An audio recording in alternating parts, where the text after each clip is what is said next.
Married at First Sight by Lingfei. Chapter 9. Now that his belly was filled, Zachary took out his wallet and looked through it, but he did not have much cash on him. In the end, he pulled out a debit card and put it in front of Serenity. With a raised brow, Serenity looked at him. "You need money to buy things. This card is for you. The PIN is." Zachary looked for a pen and paper and wrote the PIN down before handing it to Serenity. "You can use the card for household expenses. I'll transfer the money into the account every month when my wages are in, but you need to keep track of whatever you buy. I don't mind you spending the money, but I need to know what it's spent on." Back when they got the marriage license, Serenity had asked him whether they should go halves on the expenses, to which Zachary shot down. Since they were a married couple, they were family. He did not mind giving her money. Zachary had more money than he could count and could not put a figure to his assets.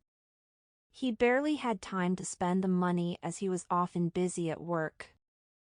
At least, his wife could now help him use some of it.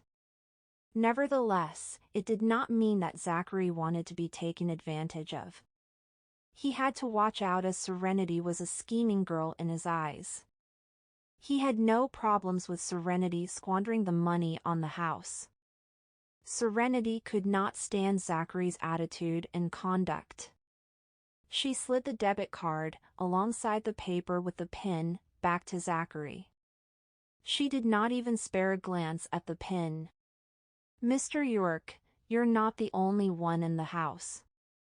I'm living here too. You bought the house, so I save on rent by living here. I can't let you pay for the house expenditure too. I'll pay for whatever's needed for the house. I'll discuss with you if the cost of a household item exceeds $2,000. You can chip in whatever amount you see fit." Her income was high enough to cover the daily household expenses. There was no need for him to pay unless it was a huge purchase. It was not that she could not accept his money, but his attitude rubbed her the wrong way. He made it seem like she was after his money and even told her to keep track of the purchases. Her bookkeeping was only for the shop's expenditure and not extended to her life. Zachary was not an idiot. On the contrary, he was very smart. From the refusal, Zachary caught on that his attitude hurt Serenity's pride. He fell silent for a moment before pushing the debit card and pen-written paper towards Serenity. Softening his tone, he said, "I know you own a shop, but how much can you make? You said it yourself that this is our home. You're part of it and so am I. How can I let you shoulder all the household expenses? Take it. Don't keep a record of your purchase if you don't want to. Have you given a thought about getting a car? Do you need my help to pay the initial deposit?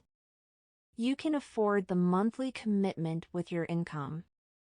Zachary did not really look into her earnings, but she must be doing well since she started a bookshop at the entrance of Wiltspoon School. Surely, she made quite a bit. At this age, it was the easiest to get women and children to open their wallets. "The house is not too far from my shop. I can take my bike. The traffic in Wiltspoon is horrible during rush hour.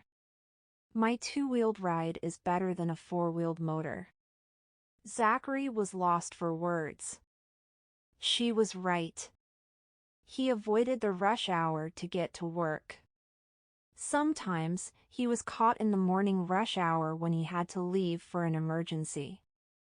The gridlock traffic would make him wish he took his private jet out instead. It would make your life easier with a car. You can drive on the weekends and take your sister and nephew for a short trip. Zachary remembered Nana saying that the woman lived together with her sister. The people who mattered most in Serenity's life were her sister and nephew. Maybe later. We just got married, and we don't know each other well. I don't feel comfortable using your money to buy a car. I have enough savings to get a car, but a house is a better investment. I can have a home with a house. I'm not like you men. Men prefer getting cars. There was a preferential difference between men and women. Women would usually pick a house while men were after cars. Oh, yeah. My sister wants to meet you, but I told her that you're away on business.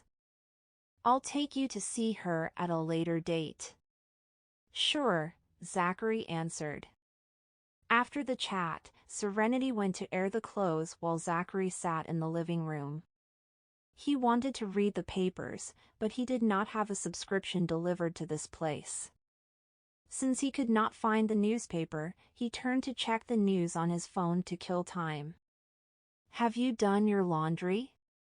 Having hung her laundry out in the sun, Serenity threw a question to the man on his phone. I got it covered. His clothes were normally sent to the dry cleaners. Serenity pursed her lips without saying a word more. She went about her business. She swept, mopped, and tidied up the place. Zachary watched as she shuttled back and forth in the house, doing a maid's job. Furrowing his brows, he was tempted to say something but held his tongue after much thought. The maids were on top of house chores at his home, but the wife was the one responsible for housework in the everyday family. It was a good thing his butler arranged for the maids to clean before they moved in. The house was spotless. Serenity swept around without finding a speck of dust. Now that she was done with the daily tasks, Serenity returned to her room and cleaned herself up. With a handbag in hand, Serenity walked out of the room and told the man on the sofa, Mr. York, I'm going to my sister's place and then to the shop. Around what time will you be home? You can leave me a message, so I'll leave the door unlocked. I'll come back every night unless I'm away on business. I'll let you know beforehand if I need to go away. All right, Serenity replied. Say Serenity, take the card. Holding the bank card, Zachary got up and approached Serenity. He handed the debit card to her and apologized. I should have watched my tone just now. I apologize. I'm sorry. Serenity studied his face for a while, finally accepting the card as he appeared genuine this time. She stuffed the card, alongside the paper with the pin, into her pocket. I should get going. Sure. Zachary stood there as he watched Serenity leave. Once the door was shut, he let out a sigh of relief. He did not seem to do a good job assuming the role of a husband. Returning to his seat on the sofa, Zachary grabbed his phone from the coffee table and called the butler in the family home. With the butler picking up, he uttered in a low voice, Sam, when the old missus is up, tell her to gather the family to have dinner at Brinfield. The old missus will know what it's about.